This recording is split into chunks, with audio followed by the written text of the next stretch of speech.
بسم اللہ الرحمن الرحیم۔ السلام علیکم ورحمۃ اللہ وبرکاتہ۔ آج ماہ رجب کا پہلا مہینہ، تمام اہل اسلام کو ماہ رجب کا پہلا مہینہ بہت بہت مبارک ہو۔ آج رجب کا پہلا جمعہ ہے۔ قرآن کی یہ سورت پڑھ لینا 3 مرتبہ۔ جو کوئی قرآن کی یہ سورت پڑھے اس کی ماں باپ کے گناہ مٹ جاتے ہیں۔ دوسری بار پڑھنے سے عذاب قبر مٹ جاتا ہے۔ تیسری بار پڑھنے سے جنت میں سونے کا محل بن جاتا ہے، اور سورہ مبارکہ یہ ہے۔ آج ماہ رجب کا پہلا جمعہ ہے اور یہ دن عام دنوں جیسا نہیں بلکہ رحمتوں، برکتوں اور قبولیت دعا کا خاص موقع ہے۔ رجب وہ مقدس مہینہ ہے جسے اللہ تعالیٰ نے اشہر الحرم میں شامل فرمایا، ایسا مہینہ جس میں نیکی کا اجر کئی گنا بڑھا دیا جاتا ہے اور گناہوں سے توبہ کا دروازہ غیر معمولی طور پر کھول دیا جاتا ہے۔ پھر جب رجب کے اس بابرکت مہینے میں پہلا جمعہ آ جائے تو یہ وقت اہل ایمان کے لیے ایک عظیم روحانی تحفہ بن جاتا ہے۔ یہی وہ گھڑی ہے جب آسمانوں کے دروازے کھلے ہوتے ہیں، فرشتے زمین پر نازل ہوتے ہیں اور بندوں کی سچی التجائیں بارگاہ الہی میں خاص طور پر قبول کی جاتی ہیں۔ ہم سب جانتے ہیں کہ انسان خطاؤں کا پتلا ہے۔ ہم سے جانے انجانے میں ایسی غلطیاں ہو جاتی ہیں جن کا بوجھ ہمارے دل، ہماری قبریں اور حتیٰ کہ ہمارے والدین کے نامہ اعمال پر بھی اثر پڑ سکتا ہے۔ ایسے میں اگر اللہ تعالیٰ ہمیں کوئی ایسا عمل عطا فرما دے جو ماں باپ کے گناہوں کی معافی، عذاب قبر سے نجات اور جنت میں بلند درجات کا ذریعہ بن جائے تو یہ اللہ کا کتنا بڑا کرم ہوگا۔ آج کے اس مبارک دن میں قرآن مجید کی ایک ایسی عظیم سورت کا ذکر کیا جا رہا ہے جسے صرف 3 مرتبہ پڑھ لینا اللہ کی رحمت کو اپنی طرف متوجہ کر لیتا ہے۔ جو شخص رجب کے پہلے جمعے کو اس سورت کو پہلی مرتبہ پڑھتا ہے، اللہ تعالیٰ اس کے ماں باپ کے گناہوں کو معاف فرما دیتا ہے۔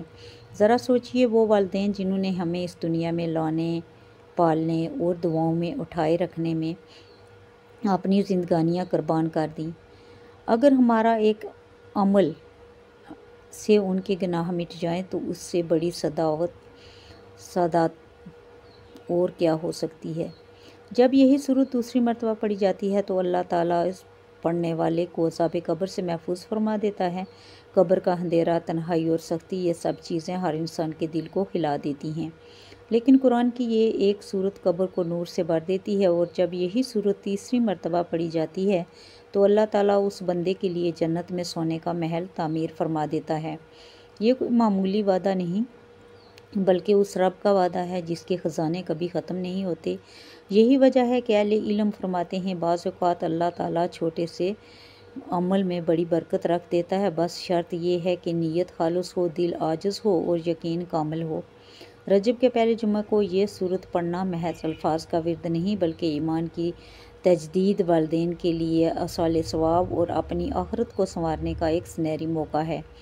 اگر آج کے دن ہم نے اس عمل کو اپنی زندگی کا حصہ بنا لیا تو ممکن ہے کہ ہماری تقدیر کے بند دروازے ہمیشہ کے لیے کھل جائیں۔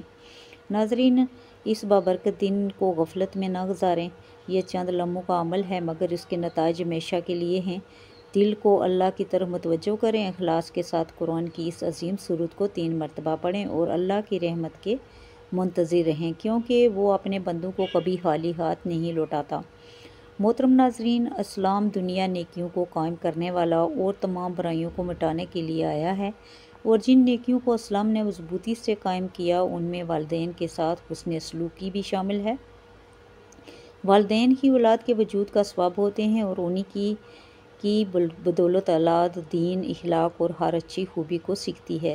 اسی لیے اللہ تعالیٰ اور اس کے رسول صلی اللہ علیہ وسلم نے بہت سے مواقع پر والدین کے ساتھ نیکی کرنے اور ان سے احسان کا حکم دیا ہے، جیسا کہ اللہ تعالیٰ نے فرمایا، ترجمہ: اور تیرا پروردگار حکم دے چکا ہے کہ تم اس کے سوا کسی اور کی عبادت نہ کرنا اور ماں باپ کے ساتھ احسان کرنا۔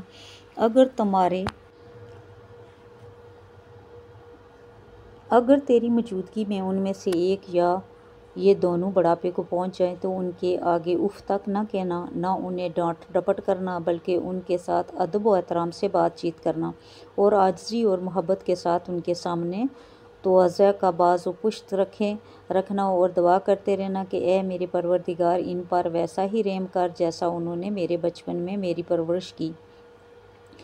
بلکہ اللہ تعالیٰ نے والدین کے ساتھ حسن سلوکی کو اپنی عبادت کے ساتھ جوڑ دیا اور ان کی نافرمانیوں کو شرک کے ساتھ ملایا، جیسا کہ فرمایا۔ ترجمہ: اور اللہ کی عبادت کرو اور اس کے ساتھ کسی کو شریک نہ ٹھہراؤ اور والدین کے ساتھ حسن سلوک کرو۔ اسی طرح اللہ تعالیٰ نے اپنے شکر کے ساتھ والدین کا شکر ادا کرنے کا بھی حکم دیا۔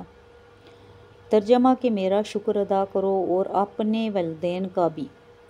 بلکہ اللہ تعالیٰ نے تو اس احسان اور حسن سلوک کو اس وقت بھی باقی رکھا جب والدین اولاد کو شرک کا حکم دے، جیسا کہ فرمایا۔ ترجمہ: اور اگر وہ دونوں تجھے ہر روز ڈالنے کہ تو میرے ساتھ کسی کو شریک ٹھہرائے جس کا تجھے علم نہیں تو ان کی اطاعت نہ کرنا اور دنیا میں ان کے ساتھ اچھا سلوک کرتا رہ۔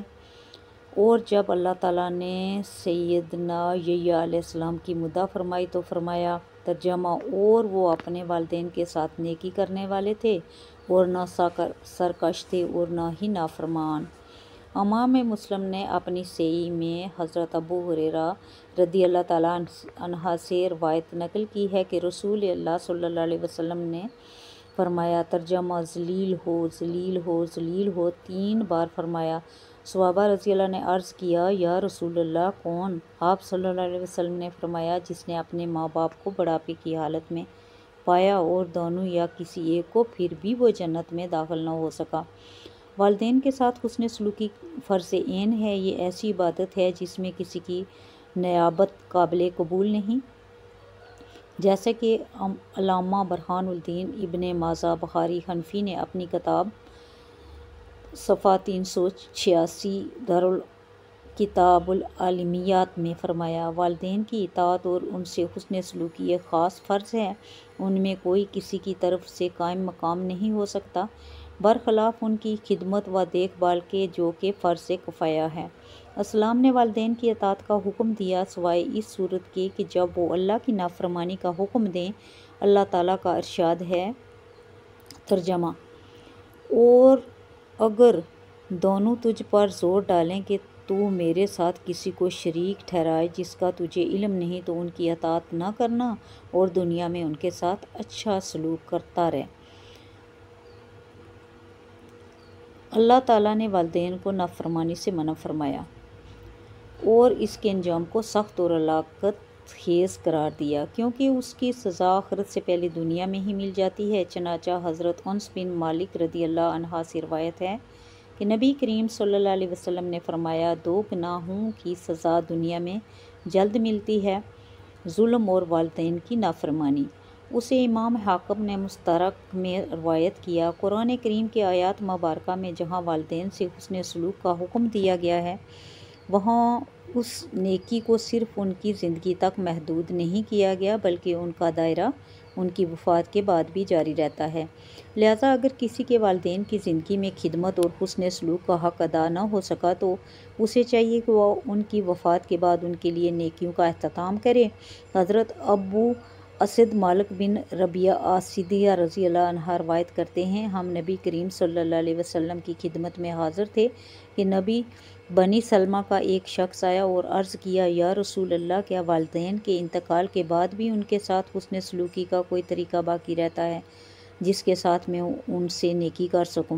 تو آپ صلی اللہ علیہ وسلم نے فرمایا، ہاں، ان کے لیے دعا کرنا، ان کے لیے استغفار کرنا، ان کے بعد ان کے وعدوں کو پورا کرنا، ان کی قربت داروں سے صلہ رحمی کرنا جن سے تعلق صرف ان کے ذریعے قائم تھا، اور ان کے دوستوں کی عزت کرنا۔ لہٰذا جس شخص کے والدین وفات پا چکے ہیں اسے چاہیے کہ ان کے لیے کثرت سے دعا اور استغفار کرے، جیسا کہ اللہ تعالیٰ نے فرمایا۔ ترجمہ: اور کہو، اے میرے رب، ان دونوں پر رحم فرما جیسے انہوں نے بچپن میں میری پرورش کی۔ اور ایک حدیث میں بھی ہے جیسے امام مسلم نے اپنی صحیح میں روایت کیا کہ رسول اللہ صلی اللہ علیہ وسلم نے فرمایا، جب انسان فوت ہو جاتا ہے تو اس کی تمام اعمال منتقل ہو جاتے ہیں سوائے 3 کے، اور ان میں سے ایک نیک اولاد ہے اور جو اس کے لیے دعا کرے۔ اسی طرح حضرت ابو ہریرہ رضی اللہ عنہ روایت کرتے ہیں، مرنے والے کے درجات کو بلند کیا جاتا ہے تو وہ کہتا ہے، اے رب، یہ بلندی کہاں سے آئی؟ جواب دیا جاتا ہے، تیرے بیٹے نے تیرے لیے استغفار کیا۔ ناظرین، ہمارا آج کا وظیفہ بھی قرآن پاک کی ایک ایسی سورت کا وظیفہ ہے جو کہ رجب کے پہلے جمعہ کے دن میں یہ سورت 3 مرتبہ پڑھتا ہے، اس کے ماں باپ کے گناہ مٹ جاتے ہیں۔ دوسری بار پڑھنے سے عذاب قبر مٹ جاتا ہے، تیسری بار پڑھنے سے جنت میں سونے کا محل بن جاتا ہے۔ وہ سورہ مبارکہ ہے سورہ اخلاق۔ ویسے تو قرآن کریم مکمل طور پر انسانیت کے لیے باعث ہدایت، رحمت اور شفا ہے۔ قرآن مجید کی ہر آیت کی تلاوت باعث خیر و برکت ہے، اس کے ہر حرف پر 10 نیکیاں ملتی ہیں۔ لیکن حدیث میں قرآن کی بعض مخصوص آیاتوں میں اور صورتوں کے خاص فضائل بیان ہوئے ہیں۔ انہی خاص صورتوں میں سے ایک سورہ اخلاص ہے۔ اس صورت میں اللہ تعالیٰ کی بے شمار برکتیں، رحمتیں اور بے شمار عطایات پوشیدہ ہیں جو انسانوں کے دینی و دنیاوی حالات اور معاملات کو بہتر بنانے اور سدھارنے میں مؤثر طاقت رکھتی ہیں۔ لیکن افسوس کی بات ہے کہ ان فضیلتوں، رحمتوں اور برکتوں سے بہت سے لوگ ناواقف ہیں۔ یہ قرآن پاک کی سب سے چھوٹی صورت ہے لیکن فضائل میں سب سے زیادہ۔ جب کوئی رجب کے پہلے جمعہ کے دن یہ سورہ 3 مرتبہ پڑھتا ہے تو اللہ تعالیٰ اس کے ماں باپ کے گناہ مٹا دیتا ہے، قبر کا عذاب ان پر سے ہٹا دیتا ہے اور جنت میں ان کو سونے کا محل عطا کرتا ہے۔ یہ سورت آپ نے جمعہ کے دن کسی بھی وقت پڑھنی ہے۔ سب سے پہلے آپ نے حضور پاک صلی اللہ علیہ وسلم کی ذات اقدس پر درود پاک کا نذرانہ پیش کرنا ہے۔ درود پاک آپ کوئی سا بھی پڑھ سکتے ہیں، لیکن ایک بار ثواب کی نیت سے میرے ساتھ بھی درود پاک پڑھ لیں۔ اللہم صلی علی محمد وعلی آل محمد کما صلیت علی ابراہیم وعلی آل ابراہیم انک حمید مجید۔ اللہم بارک علی محمد وعلی آل محمد کما بارکت علی ابراہیم وعلی آل ابراہیم انک حمید مجید۔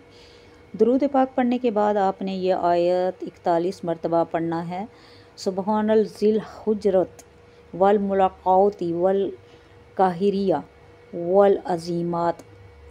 پاک ہے وہ ذات جو بہت زبردست قوت والی بادشاہی، بڑائی اور عظمت والی ہے۔ یہ آیت 41 مرتبہ پڑھنے کے بعد آپ نے اللہ تعالیٰ کے 2 مبارک ناموں کی تسبیح پڑھنی ہے، یا غفور یا رحیم۔ یہ ایک تسبیح پڑھنے کے بعد آپ نے 3 مرتبہ سورہ اخلاص کی تلاوت کرنی ہے۔ بسم اللہ الرحمن الرحیم، قل اللہ احد اللہ الصمد لم یلد ولم یولد ولم یکن لہ کفوا احد۔ سورہ الاخلاص کی فضیلت یہ ہے کہ یہ اللہ کی وحدانیت کا نچوڑ ہے اور اس کی تلاوت کا ثواب بہت عظیم ہے، جیسے ایک بار پڑھنا 1/3 قرآن کے برابر ہے، اور اس سے محبت کرنے والے کے لیے جنت میں گھر بنتے ہیں۔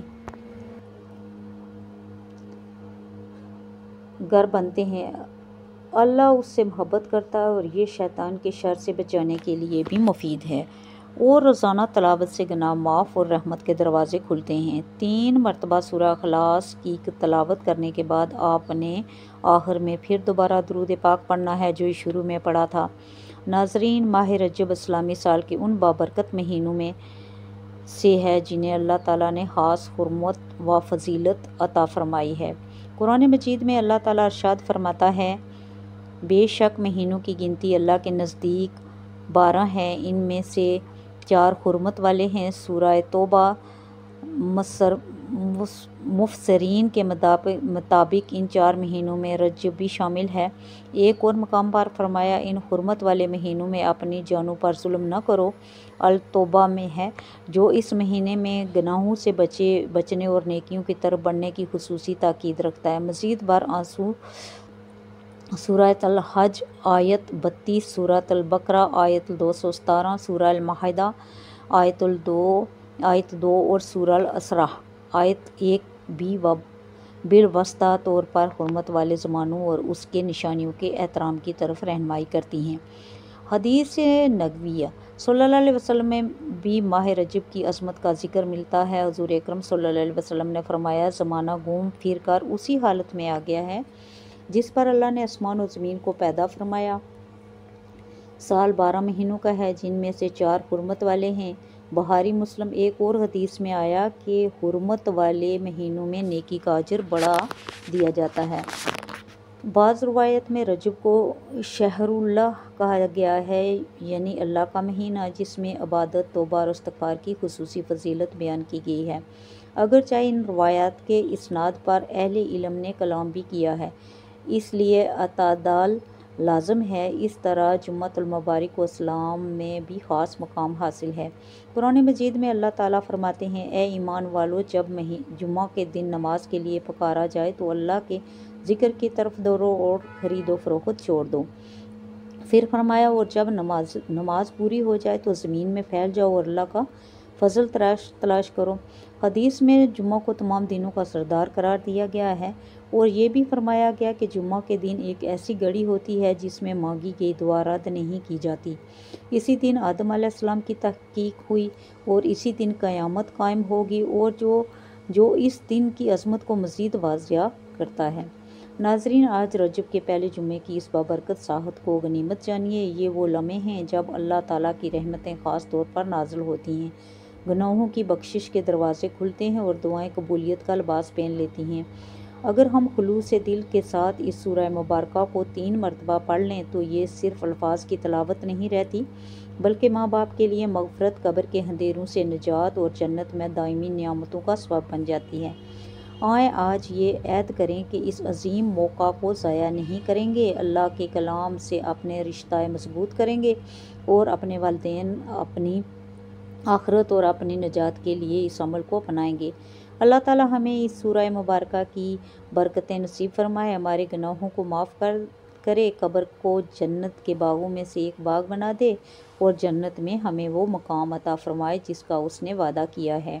آمین یا رب العالمین۔ آخر میں میری اللہ تعالیٰ سے دعا ہے کہ اللہ تعالیٰ ہم سب کو نیک اعمال کرنے کی توفیق عطا فرمائے۔ اللہ تعالیٰ نیکی کی بات کو سننے، سمجھنے اور اس پر عمل کرنے کی طاقت اور توفیق مرحمت فرمائے۔ میرا سنانا اور آپ کا سننا اپنی بارگاہ الہی میں قبول و منظور فرمائے۔ جو مانگا مقدر فرمائے، جو نہیں مانگ سکے بن مانگے عطا فرمائے۔ آمین ثم آمین۔ ناظرین، آپ سے گزارش ہے کہ اپنے رزق میں برکت اور وسعت اور کشادگی کے لیے اللہ تعالیٰ کے 99 ناموں میں سے کوئی ایک نام لکھ کر کمنٹ میں ضرور شیئر کریں۔ اللہ تعالیٰ ہم سب کا حامی و ناصر ہو۔ آمین۔ جزاک اللہ خیر۔